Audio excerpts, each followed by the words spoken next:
record to yours? Because awesome. What we always do, folks, is record this and you will find the recording exactly where you saw the registration link within about a week. So the first topic we wanted to talk to you about today, I did put a couple links in the agenda to SPED Resource Central, which is a website, a location that houses lots of information for special education directors across the state.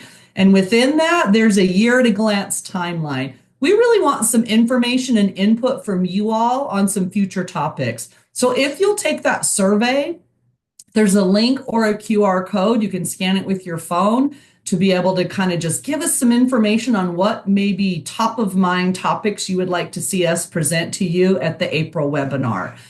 So utilize those as resources and provide us a little bit of feedback. So with respect to an agenda change that we have today, there is the high cost fund program application information that's on the agenda. So Julia Ross and her team are going to create a recording along with a slide deck, and they're actually going to post it on the high cost funds website so that it's a resource along with all the other resources around high cost funds for you.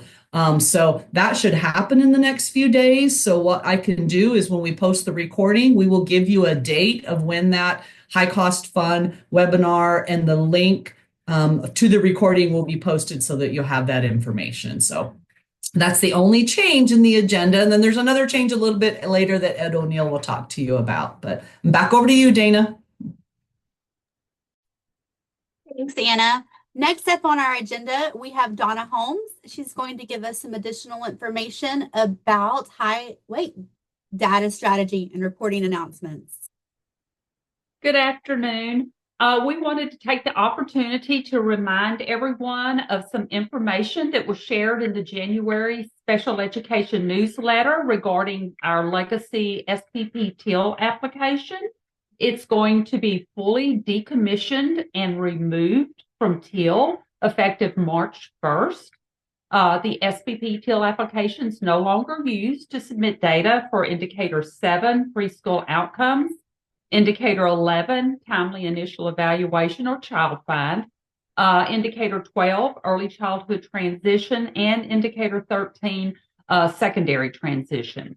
These indicators are now collected through the new Consolidated Special Education Data System, or SPEDS, summer submission in TSDS. And for the current 25-26 data collection, the SPEDS submission opened this past August, and the submission's going to be due on July 30th of this year. If the LEAs need any help with this new SPEDS summer submission, please reach out to your ESC TSDS champion, and they'll be happy to provide assistance. Now, at this time, this SPP TIL application houses historical data only. For Indicator 7 and 13, this data includes information from the 2020 through 2021 school year, all the way up to the 23-24 school year. And for Indicators 11 and 12, that data is from the 2018-19 school year up to the 2020-21 school year. If LEAs would like to archive any of this historical data, this must be done before March 1st. You can generate reports using the Reports tab on the application's main page. In addition, Indicator 7 and 13 include a print function on the campus admin screen, and Indicators 11 and 12 include a print function on the data entry screen. If after March 1st, you need indicator data, it can be requested through a public information request. Now, we're also going to provide a final reminder about the SPP application's decommission in the upcoming February special education newsletter. So back to you, Dana. Thank you, Donna. Next on our agenda, we have had an agenda change. We have Lori Merrill from Special Education Monitoring, Review, and Support, and she is going to be giving us an overview of the state performance plan and some CAP updates. We are seeing your screen, Lori.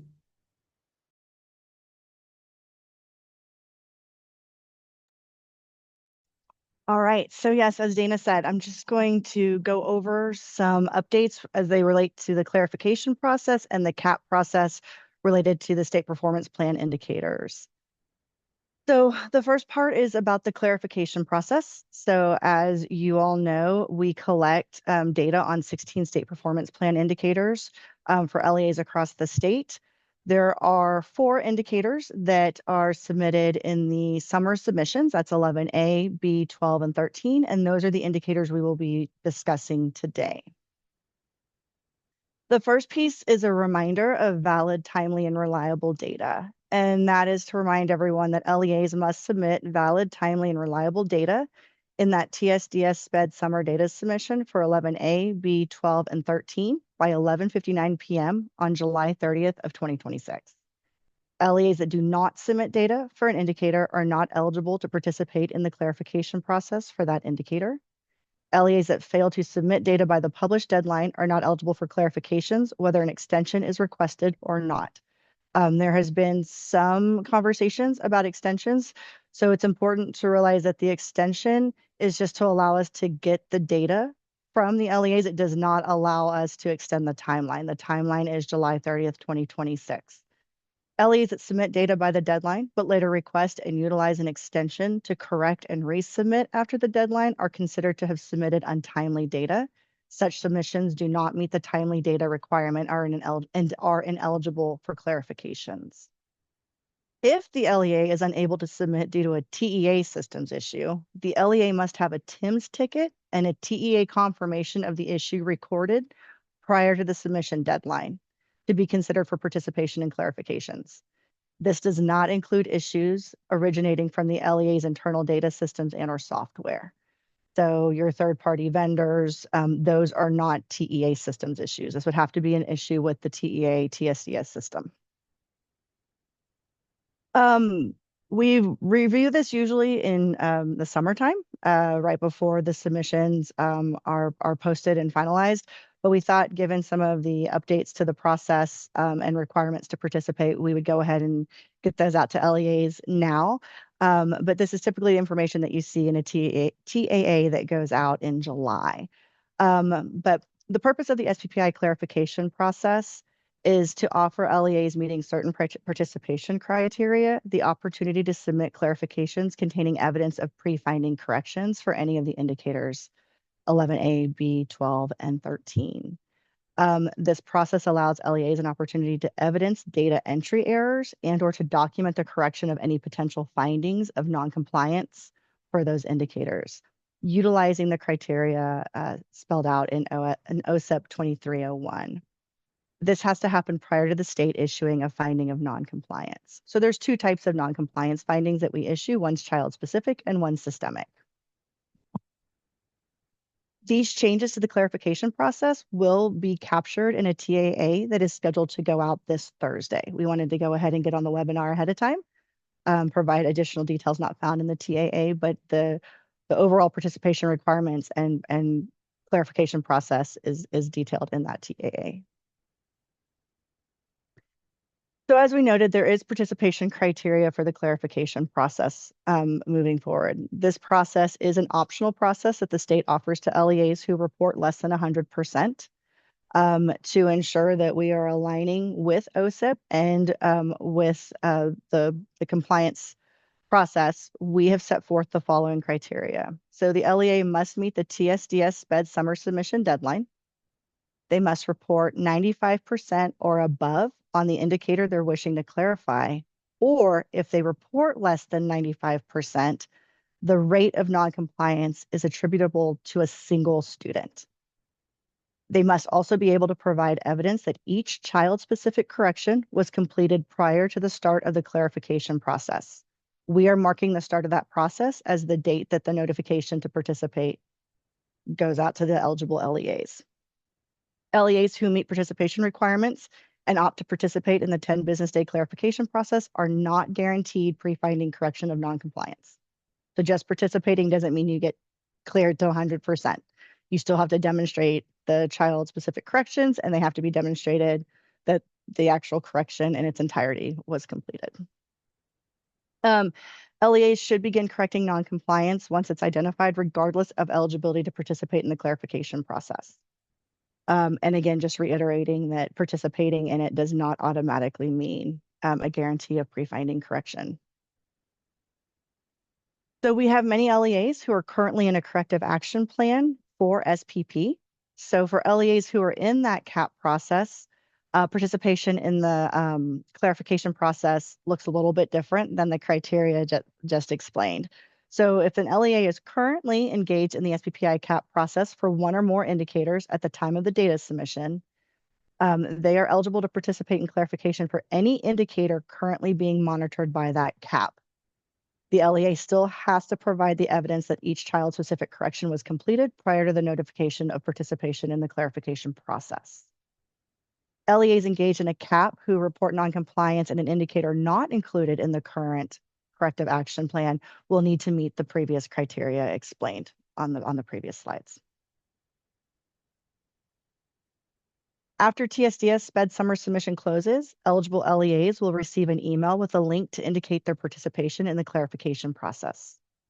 LEAs that do not respond will be recorded as opting out and will receive a noncompliance notification at the conclusion of the process. LEAs that elect to participate will be contacted by their assigned TEA clarification reviewer with instructions on evidence submission requirements and due dates. Opting out. LEAs eligible for the clarification process are not required to participate and may opt out. Those that opt out will receive a noncompliance notification. LEAs that participate in the CAP process in the prior year and choose to opt out will be designated as having uncorrected noncompliance. So if you're currently in a corrective action plan, let's say for 11A, you report less than 100% for 11A, and you opt out of participating in the clarification process, you will be designated as having uncorrected noncompliance because your current CAP will not be able to be closed based on reporting noncompliance again. Additional requirements related to uncorrected noncompliance will be communicated at the end of the clarification process. So when participating in the clarification process, there are two levels of documentation that an LEA would engage in with our team.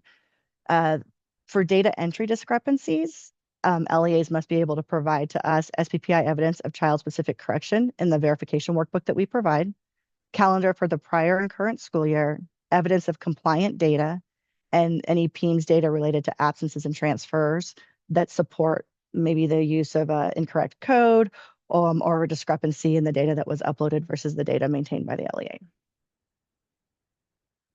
For student level corrections or child specific corrections, the LEA will complete that SPPI verification workbook, indicating every student listed on the TSDS report as showing as non-compliant. Then they upload any IEP documentation that shows those child specific corrections, including the ARD committee's decision related to the impact of non-compliance on the student's FAPE and if any need for compensatory services for each student that was indicated on that TSDS report. In addition, LEAs will need to upload their operating procedures and policies related to each indicator. For pre-finding corrections, these may occur during that clarification process when the LEA has reported less than 100%, but that prior to TEA issuing a finding of non-compliance, we can verify that the LEA is correctly implementing the specific regulatory requirement, has corrected each individual case of child-specific non-compliance, and has no existing corrective action under a TEA complaint or due process hearing decision for that child-specific instance of non-compliance. Once each of these requisites are met, then it will be considered a pre-finding correction. The SPPI clarification period utilizes data submitted from 11A, B, 12, and 13 to the TSDS summer SPED submission, which is due on July 30th, 2026 by 11:59 p.m. Compliance target for each of those indicators is 100%. After the SPP indicator data submission process, LEAs that met the submission deadline for each indicator and meet the clarification participation requirements will have the opportunity to make corrections before findings of non-compliance are issued. Again, just to reiterate, LEAs that do not submit data for an indicator are not eligible to participate in the clarification process. LEAs that fail to submit data by the published deadline are not eligible, even if an extension was requested. LEAs that submit data by the deadline but later request and utilize an extension to correct and resubmit after the deadline are considered to have submitted untimely data, which prevents them from participating in the clarifications process. And then again, make sure that if you are experiencing any issues in uploading your data to TSDS, if it is related to a TEA systems issue, that you get that TIMS tickets in, you communicate with TEA, get that confirmation of the issue recorded prior to the submission deadline to be considered for participation in clarifications if you meet the participation requirements. Compliance termination and non-compliance notifications. Again, it's optional to participate in clarification process and does not automatically guarantee a pre-finding correction status. Following data review, there are two potential outcomes: a pre-finding corrected or an issuance of non-compliance. For LEAs with a current corrective action plan who are found to be non-compliant, that finding of non-compliance will result in uncorrected non-compliance. All right, so that was everything on the SPP clarifications process. To update you on that, this is just an overview of the SPPI CAP and the required steps and the required documentation necessary to close out each element of the corrective action plan as it relates to SPP. So on this screen, I'm not going to read each square, but this just kind of provides an overview of when non-compliance is identified as you work through the process that gets you to the corrective action plan, and then ensuring that that completion of non-compliance occurs as soon as possible, but not greater than 365 days from the notification of non-compliance, and then what happens if it's not corrected within those required timelines. So as I said, there are 5 steps to the corrective action plan. The first one begins with that evidence of child-specific correction.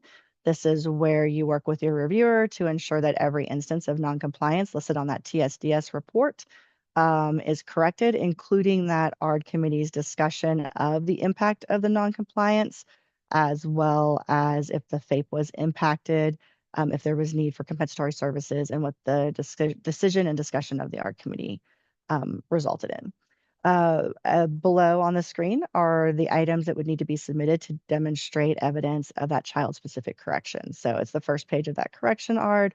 For SPPI 13, we would need to see all those transition areas inside the IEP corrected, and then any deliberations or prior written notice that document the decision and the determination of that impact on FAPE, as well as a signature page. And that based on your LEA's processes and procedures, that could be an IEP or it may be an IEP amendment, but make sure you're following your LEA's procedures. When it comes to evidence of policies and procedures, we're looking to ensure that a review has occurred and that the root cause that was determined for the noncompliance has been addressed in those revised policies and procedures. Evidence of training is really as it reads. So making sure that not only have the required team members, staff, anybody involved in the process that could have an impact on that compliance, that they have not only received training and professional development as to the indicators expectations, but that any revisions or expectations set forth in updated policies or procedures are also reviewed with the team in a timely manner. Evidence of self-monitoring. This is to ensure that student level corrections occur in real time and not once submission of data occurs in the summer. So this is a very important step of the corrective action plan process in that LEAs will develop self-monitoring systems. They will work with their TEA reviewer to ensure that those systems are effective and accurately capturing any instances of noncompliance or potential noncompliance, and that if noncompliance occurs, that they are correcting those student level corrections in real time, and making sure that the impact of the noncompliance is addressed and accounted for accurately. When it comes to the implementation activity related to systemic compliance, for this year and moving forward, the evidence of systemic compliance will be using the TSDS SPED summer submission to evidence that systemic compliance. So systemic compliance should show that the LEA is correctly implementing the specific regulatory requirements. To better align with OSIP 2301, it clearly states that to demonstrate systemic compliance, the state agency should be looking at either monitoring systems or data submission systems to prove that that systemic compliance is occurring, which is why we will be utilizing that TSDS SPED summer submission. Now that all the indicators are in one collection at one time, this is an easier process for us to do than the previous processes where LEAs were submitting to us a list of students for us to randomly select, or them randomly selecting folders and submitting to us. Any systemic evidence submitted that contains noncompliance must be addressed through that child-specific corrections. So following those 5 steps in that review of the systemic evidence, TEA will issue one of the following. So if in that summer TSDS SPED summer submission, the LEA reports 100% compliance, as long as all the other elements of the corrective action plan have been completed, we will issue a notice of correction. If the LEA does not report 100%, we will issue an invitation to participate in clarification where they can prove any student level corrections that have been made prior to that start of the clarification process. We will issue a notice of uncorrected noncompliance when an LEA is engaged in a corrective action plan, reports less than 100% for the indicators during the TSDS SPED summer submissions, and the LEA either does not engage in the clarifications process or engages but does not demonstrate compliant child-specific corrections, or that the corrections were not completed prior to the start of the clarification process, or the LEA does not complete their other remaining items of the corrective action plan. In some instances, we do have LEAs who self-report noncompliance during the CAP process and during the data submission process. So that is another area or another way that an LEA could have a notice of uncorrected noncompliance issued. On this slide are several resources to help support mainly with the data submission and understanding each indicator and what is expected, as well as context at your ESC level as well as the agency level. For any questions that you may have as you review these slides or review this recording, feel free to reach out to Review and Support at the email address on your screen. If you have questions about the actual TSDS SPED summer submission or need support with the TSDS application, please be sure to reach out to your ESC TSDS champion. And I believe that's it. Thank you, Lori. Next on our agenda, we have Huck Spear with Stakeholder Engagement and Systems and Field Supports. He's going to be giving us some updates on our PDSES eligible student lists and the application process. Huck, I'll turn things over to you. We're seeing your screen. Hey all, thank you, Dana. Okay, hi, I'm Huck Spear, and I have served, I'm the Family Engagement and Outreach Coordinator at the Office of Special Populations and Student Supports at TEA. For the past 5 years, one of my work streams has been the PDSES grant. And so I'm here mostly today to present to you the new method for answering the key question that LEAs need to be able to answer, which is, which of my students have already applied? We have a new method for answering that, and I'll go through that today. I'll be speaking with you for about 15 minutes. But first, I want to thank LEAs. We see it's the critical role that LEAs play in helping families access this program when we hear from it all the time anecdotally, but also just in the raw data. When school's in session, applications are up, and when school's not in session, they plummet. So we know LEAs are playing the biggest role in helping families to apply. So thank you very much for that. Just here's a quick overview or a quick agenda. I'm going to give a quick overview of the program, of the LEA requirements. These have not changed. These are just refreshers.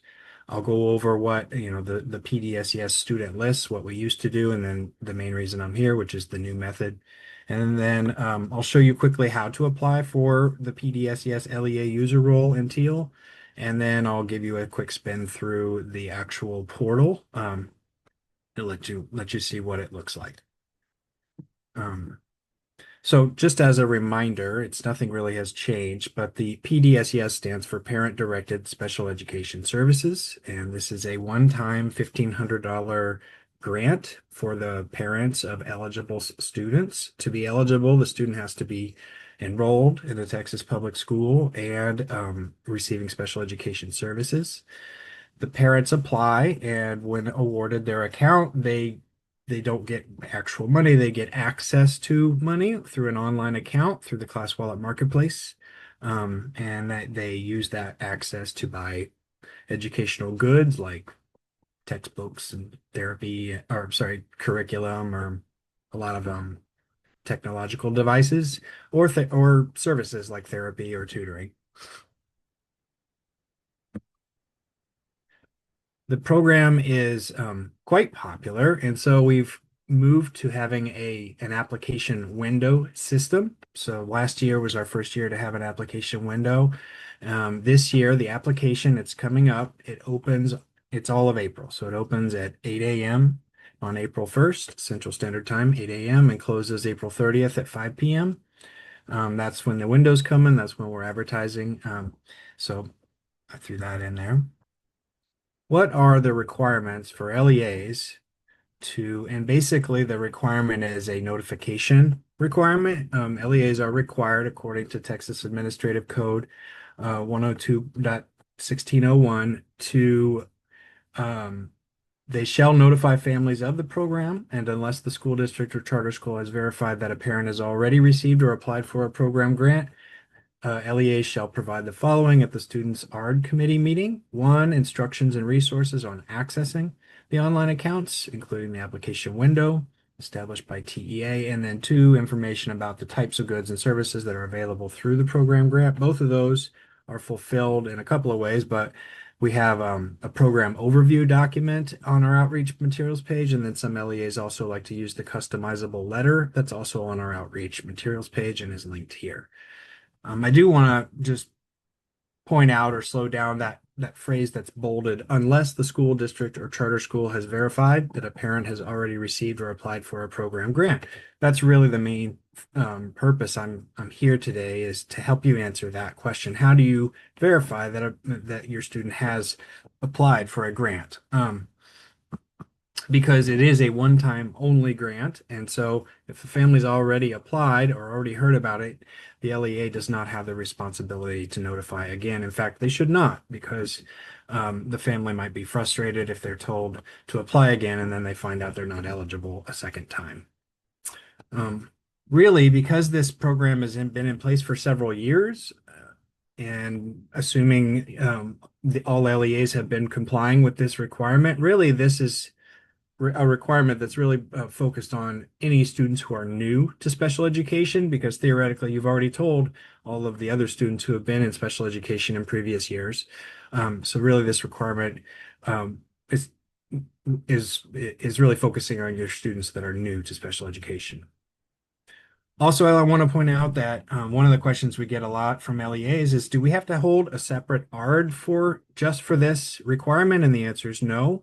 This is a requirement that is to be met just at the next natural ARD meeting, not a new separate. You don't have to host a separate brand new one just for this purpose. And then lastly, I'll mention that because sometimes there is a waiting process for families, and families find that they are on a wait list with this program due to its popularity. Some LEAs have requested or asked, hey, do we still need to tell parents about the program if our other families who already applied are on a wait list? And the answer is yes. LEAs are still required to notify eligible families so that when the next application window opens, that family has that opportunity to apply. Okay, so how are you going to find out the answer to this crucial question of which of your students have applied? So in past years, move this over so it's out of the way a little bit. In past years, the director of special education at each LEA received an emailed letter from TEA, from me. That letter included a link to a secure Excel file.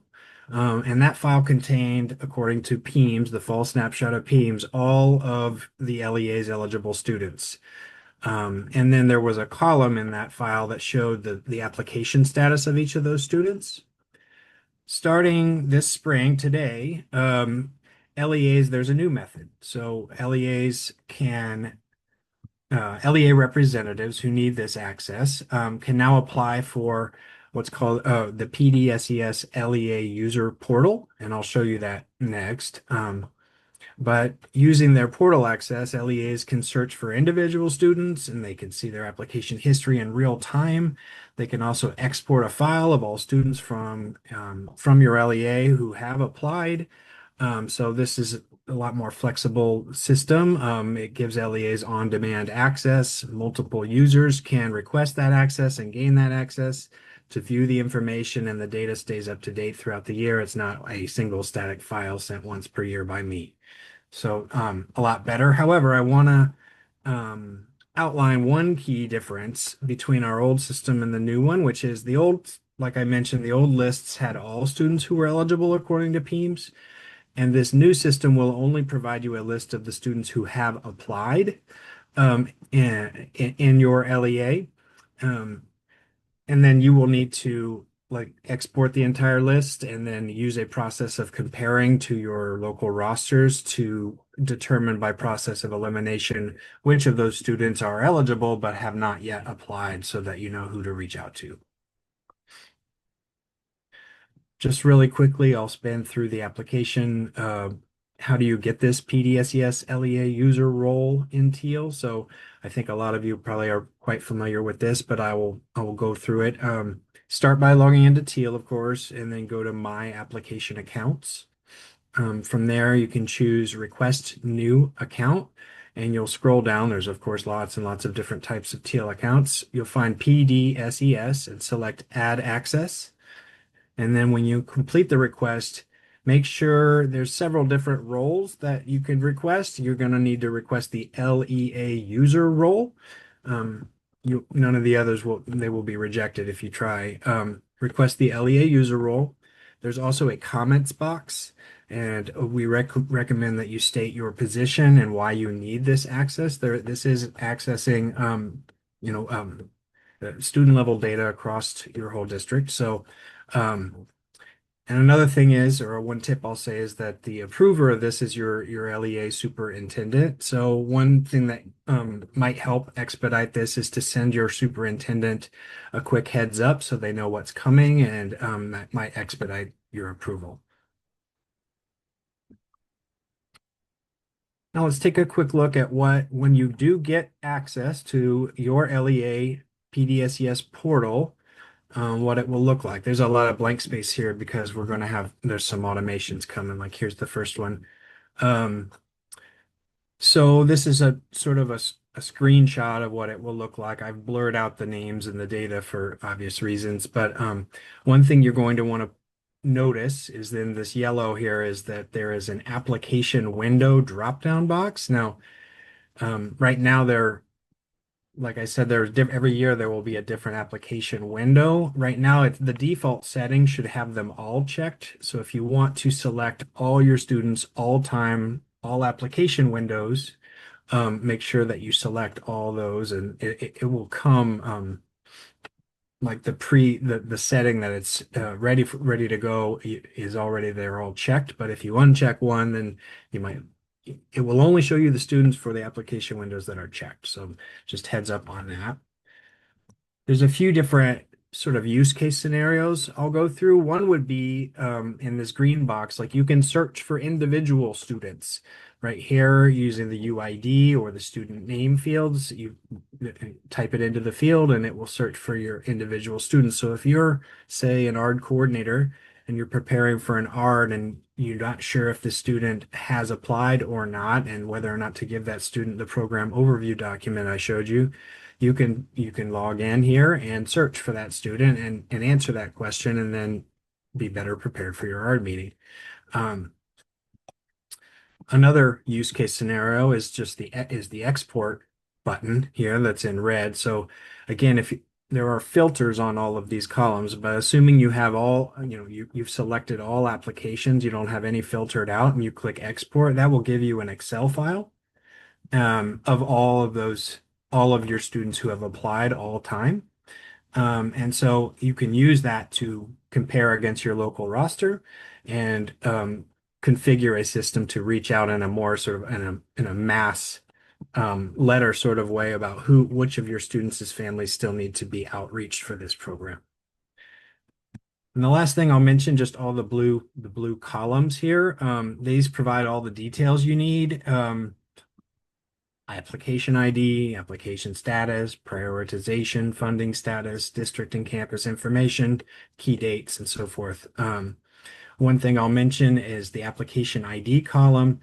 And there's a prefix system, so the first two numbers indicate the year the application was submitted. And I also want to mention some of them have a letter L also, and that stands for legacy. That means that those are applications that were submitted using the old system or the old application, so their rows might have a slightly different look to them. Just a heads up on that. Also want to mention one area that may be confusing is that the students that appear on your list appear because when they submitted their application, when their parents submitted their application, that student was enrolled in your LEA. Now, sometimes students move from one LEA to another, as we know. And so let's say you have a student who moved to your LEA.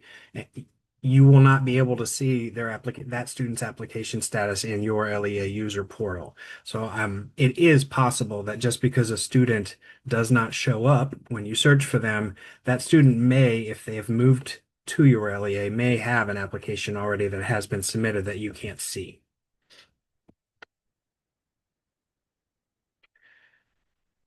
I wanted to take a minute to show you this slide on one of the key columns that you will be able to see, which is the status column. There are 6 statuses in our application system, and they're all listed here, and they sort of describe what each means in case that's useful to you as you are, if you are happening to be somebody who's logging in and checking the status for a parent or looking into it. And so this slide tells you the meaning of all the different statuses when you first. If you were to log into your portal right after the application window closes, you will see that all of the statuses just simply say submitted. But as you look throughout the summer, as we process application, those statuses will get updated to submitted, eligible, denied, in review, appeal, or canceled. Another quick note about the eligible, also the column next to it says status details. You will be able to see things like, is that student eligible? Have they been funded yet, or are they on the wait list? So that's a useful column to provide you a little more additional information about the application status of your students. The last thing I wanted to show you is just a quick side-by-side comparison of what the LEA user portal view looks like versus, say, the parent portal view from the parents who is applying from their point of view. So on the left side is the LEA user portal, and this view is really just for approved school personnel, again, approved by the superintendent. It allows LEAs to look up students, view application history, but it's really just a view only. On the right side is the parent portal, which is completely different. Well, it's not complete, but it's quite different because parents log in they log in and they can do things. They can update their contact information. They can add their students. They can submit applications and file appeals and check their application status. So the parent portal view is a lot more interactive, and the LEA user view, although it does have student level data, it is more of a view only portal. And with that, I will leave you. If you have any general questions, the grantee for this work is the wonderful team at Region 10. Our email address is pdseshelp@region10.org. You can also call SPED techs, and those folks know how to direct your call accordingly. If you have teal issues, I recommend you look at the link on the screen. And with that, I am done. I'll turn it back over to you, Dana. Thanks, Huck, for that information. We're going to move into our next agenda topic, which is over ESAs with Dr. Ed O'Neill. Dr. O'Neill, I'll turn things over to you. Sure. So I can share. All right. So initially we were going to talk about, I was going to talk a little bit about like some updates related to SSLCs or supported living centers that came out of the most recent legislation, but decided to instead we'll get to that information and we'll address it, but wanted to repurpose the time today to kind of give some updates around ESA documentation for special education, do some reminders, do some follow-ups on some things we found with Apex, provide some support related to what we're seeing in regards to Apex. So just let me pull up, see this will work. All right. You're sharing your screen. We are seeing your slide deck, but it's not in presentation mode just yet. There you go. Is it showing correctly now? Not yet. Let me try it again. There we go. You're set. Okay. So much of this will be reminders and just updates from, things we've covered before, existing guidance, materials like that. Some things are some things are new information, and when I get to those, I'll highlight that these are things that we've learned or things that we've addressed. So what we'll talk through is just, prioritization and funding. That's a reminder. Talk through when uploads are necessary. Just generally overview and updates information around the Apex ESA application and submissions, and then kind of review again how IEPs need to be used, what information needs to be included in them, and just general support from there. So again, there are two processes. There is regarding documentation around students with disabilities or a student having a disability. There is information that families can upload as part of their TEFA application through Odyssey and the comptroller. That information is used for prioritization and prioritization alone. On the TEFA website, families can look at what documentation meets those requirements.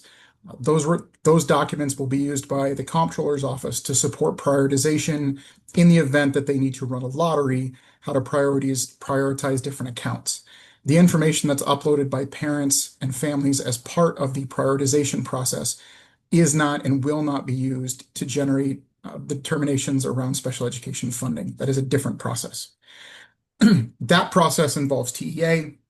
We are responsible for reporting to the comptroller's office whether students who apply are in fact students with an identified disability and their instructional and setting code or instructional instructional setting code. The instructional setting code is what determines funding. TEA will, set up an API to bounce information back and forth based on parent submitted applications. As we bounce information back to the comptroller's office, that will include confirmation that a child is a student with a disability and what instructional setting code they had. So what that requires from us is evidence that the child has a disability that requires an IEP that must be available to TEA so we can send that information to the comptroller's office. There are a few different instances how we get that information. Most of that information will come from our Public Education Information Management System, or PEIMS, as we most often know it. We are rolling back to the 23-24 school year. So students that were enrolled and have an instructional setting code from the 23-24 school year, the 24-25 school year, or through the October snapshot from this current school year, the agency would pull that information from PEIMS and be able to send that to the comptroller. The other exception, or the other pathway I'll talk through a little bit and remind folks, is we also spun up the Apex ESA application platform, where students that would not have information pulled from PEIMS, districts can load that information so we have it and can relay it to the comptroller's office after verification. So getting specifically into the Apex ESA, there's been questions about the frequency with utilization. We do believe that most of the student information is coming from PEIMS and will be coming from PEIMS. As of noon today, there were over 500 submissions in the Apex ESA application. That is, balancing that against, there's, thousands and thousands that have been requested for the TEPA application. So again, much of what we expect would be routed through PEIMS. So when are districts and when are school systems expected to use the Apex ESA submission system? So the first driver is families. Families notifying the school system or the district that they've applied for a TEFA account and are seeking, that through in a private school setting, and they're looking to have their information uploaded into Apex. Again, PEIMS for students that were enrolled will get the instructional setting code for the 23-24 school year, the 24-25 school year, or through October snapshot to the extent possible. There are a few scenarios, or these are the most common spaces we've found where that information may not be in PEEMS. So if the child was identified initially or completed the child find process after October 2025, they would not be included in the October snapshot. If a child was newly identified during the 2025-26 school year, but withdrew from the school district prior to the October snapshot, they would not have been included in that cycle of data. Any instance where an IEP or an EFA document was created because the parent requested the document be created as part of a TEFA program, that would need to go into Apex. And then if a child had an IEP in one of these prior school years but was not enrolled in a Texas public school system, that would also be an instance. So if 2 years ago a child was in a private school, they went through child find, the district, offered FAPE, did all those things and created an IEP, but that child was never enrolled in a Texas public school or wasn't enrolled in that district, there would not be that capture in instructional setting code from enrollment data because the child was not enrolled. When it comes to the submissions in Apex, there are three options that when we review them, there are basically three options that we have. TA can approve, deny, or identify a submission as requiring clarification. So approval and denial are the easiest. Clarification, I wanted to talk a little bit about clarification. When we mark a submission for clarification, the user that entered the data into the Apex ESA platform will get an automatically generated email from the application system that submission was tagged as requiring clarifications. In the system, we add notes to that submission so that the district or the personnel that are managing that know exactly what needs to be addressed for clarification.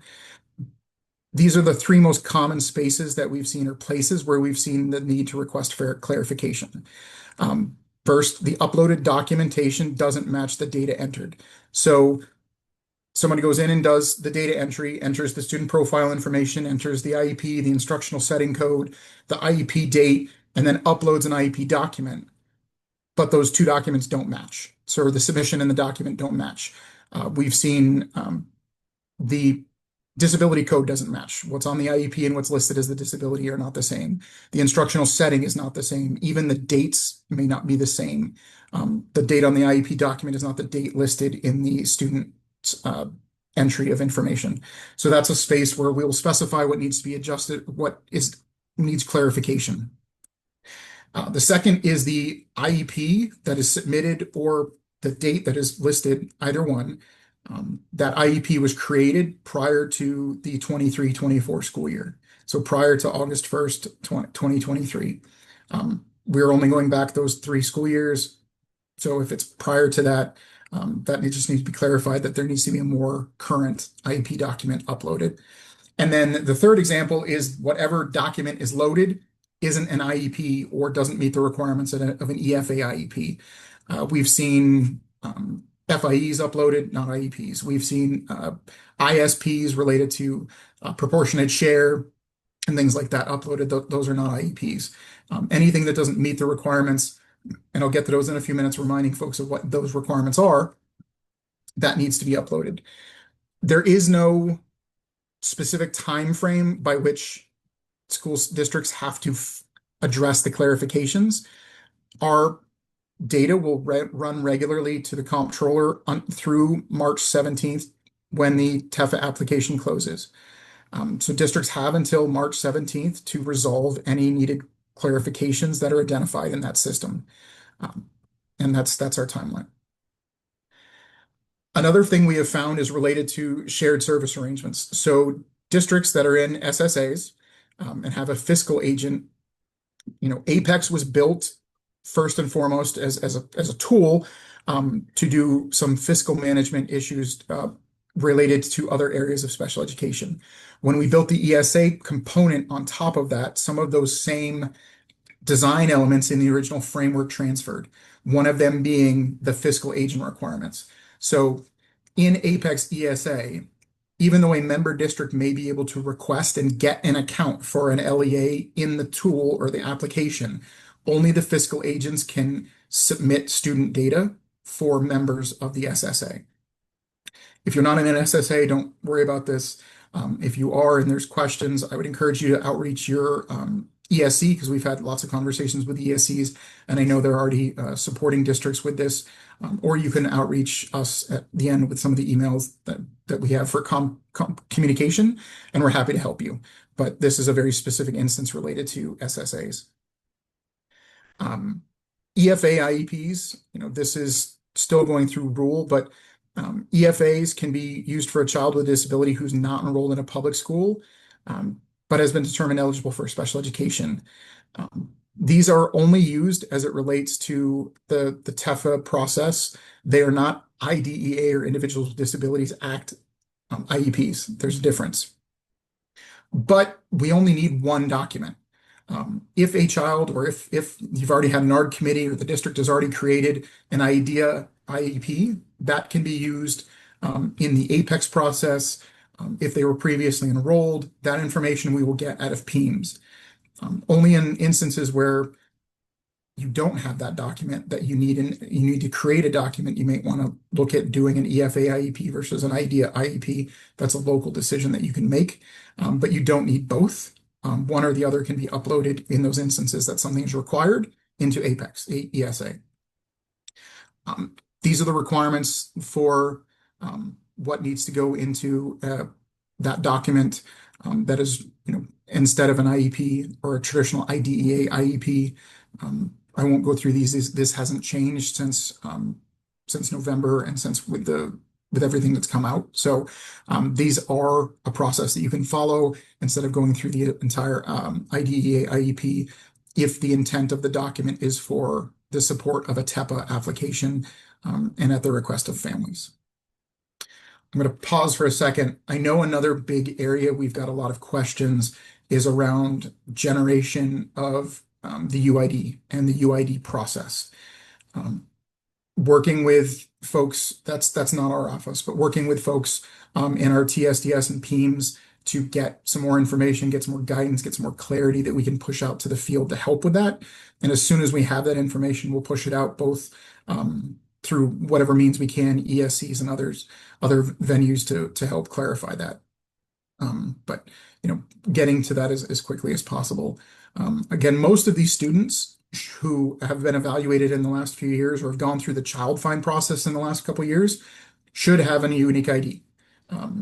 Those students should have been reported as part of SPP 11 or 12, and that requires a unique ID. If they were ever enrolled in a public school in Texas, that would have required a unique ID. So the total population of students that wouldn't have a unique ID in this circumstance should be small, especially related to special education. As far as important dates, as I mentioned before, and I know it's been put out in a lot of different spaces, the TEFA application closes on March 17th, and that was set by the Comptroller's Office and is administered by their vendor Odyssey.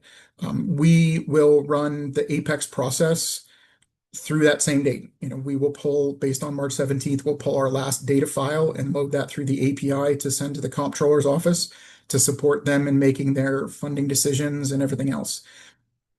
That is the last date that any clarifications can be processed for APEX ESA. Anything that is not complete or approved by March 17th will not be relayed in that data set. It will likely be denied because it is incomplete or incorrect. So as you're working through it and you get that clarification notification, if you have questions, please outreach and let us know so we can support that so it can get done. Again, just through that March 17th is the deadline. And this is what we're doing with the APEX ESA and through PEAMS. That is the data side to support the comptroller's administration of the program. Parents still must apply for the TEPA to actually secure or get into the lottery, if there is a lottery, for the ESA funds. There are two different processes. The resources are remaining the same. None of this hasn't been updated. These are the same as before. if you have kind of what I was mentioning before, if you have uh, a submission and clarification, and there's a question about why it's in clarification, feel free. You can either outreach your ESA or excuse me, ESC, excuse me, or the Apex at apex-esa email listed here, and we're happy to help provide support and guidance on what may be outstanding as far as a question or providing additional support for that clarification. If you're having trouble, with any aspect of the Apex ESA platform, the same thing, you can outreach us there. If you have questions in general, or if you have families that are struggling to make connections with their school district or understand the process, they can outreach both SPED techs or the SPED at tea.texas.gov. We will continue to update our FAQs and our guidance documents as necessary to relay the information that we have, so that we can continue to support families through this process. I know it's a new process and it's all been moving very quickly. So I know that was a lot of information. Hopefully much of it was review and renewal of information we've talked about before. We haven't generated new information really beyond just kind of updates on the Apex ESA thing and discovering the fact of what I mentioned about SSAs, and then kind of just highlighting how the clarification process will go. I'll look really quick to see if there are any open questions that Thank you, Dr. O'Neill. While you're looking at those questions, I just wanted to remind everybody of a few things. You register for these webinars on this website that you're seeing here on my screen. For the February registration, we will be posting the recording, so you should see that here within the next few days. We'll also post any additional information that we've shared through PowerPoints in this section here. So if you're looking for any of the content or any of the slides that were shared, that information will be posted there. Also, your ESC SPED directors are a great source of support when it comes to accessing this information. We know that a lot of the topics that we spoke about today are going to need some extra support and some resources, and we will continue to provide those to you through our various means of communication. With that, go give me ahead. 1 minute. Yeah. Yeah. So just to follow up, so based on a couple questions, I just want to clarify. I know we've talked about this before. The TEFA process and ESAs do not supplant or remove any requirements under IDEA. So everything that exists under IDEA, everything that existed under IDEA as far as requirements, February 1st, January 1st, that all still remains. So the rules regarding proportionate share are still in effect. The rules regarding timelines for an evaluation, for child find, for the determination of initial eligibility, all of that remains unchanged. This state-driven process does not change that. So evaluation timelines, eligibility determinations, proportionate share, all of that remains unchanged. That stays the same. And then there was a question clarifying. If we only need an IEP that was valid within the last 3 years. So, or, information out of the PEIMS that would demonstrate that same information. So if the student was last enrolled in a Texas public school in the 24-25 school year and was not enrolled in a public school in 25-26, but in 24-25 will be reported in PEIMS as a student with a disability in an instructional setting code, that is fine. If a child went through child find in the 24-25 school year and they were enrolled in a private school and the school system went through child find with that family and they found the child eligible and did the initial IEP, doesn't matter that document was created in 24-25. If that child subsequently never enrolled in a public school, we would need that information loaded into Apex ESA platform so we could get it. But there doesn't need to be another IEP this school year for one that was done within the last 2 years. And all of everything that we're talking about here falls to the local school districts. that's, our LEAs are the ones responsible for this because they're who conducted the evaluations, they're who are responsible, child find, and responsible for the provision of FAPE. So thanks, Dana, for giving me a minute. Absolutely. Anything else from anybody else on our panel before we close things today? We appreciate you spending some time with us this afternoon talking through these various topics. Our team is always here to support. As I said earlier, please reach out with any questions, concerns you have. All of that information is available of how you can access us to get those questions answered through our website. And we look forward to seeing you on our April webinar. We will not have a March webinar due to spring breaks across the state being at various times. Also want to remind you that there's a link in that agenda where you can propose future webinar topics for us to be able to address for you all. Thanks for your time today.